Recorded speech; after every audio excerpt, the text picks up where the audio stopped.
స్నేహ, నేను చాలా రోజుల నుంచి నీకు విషయం చెప్పాలనుకుంటున్నాను. చెప్పండి. మనిద్దరం ఈ ఇంట్లో ఉంటే నలుగురు 4 రకాలుగా అనుకుంటున్నారు. అందుకని నేను నిన్ను పెళ్లి చేసుకోవాలనుకుంటున్నాను.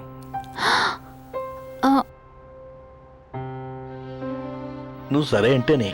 ఇప్పటికే మీరు నన్ను మీ ఇంట్లో ఉండనిచ్చారు.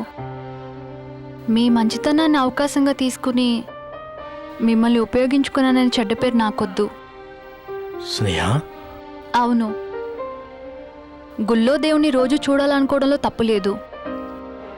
కానీ దేవుడి పక్కన చోటు కావాలనుకోవడం ఆశ అవుతుంది. నాకు అర్హత లేదు, అదృష్టం కూడా లేదు. నన్ను పెళ్లి చేసుకోవడానికి నీకేంటి అభ్యంతరం? నా గతం.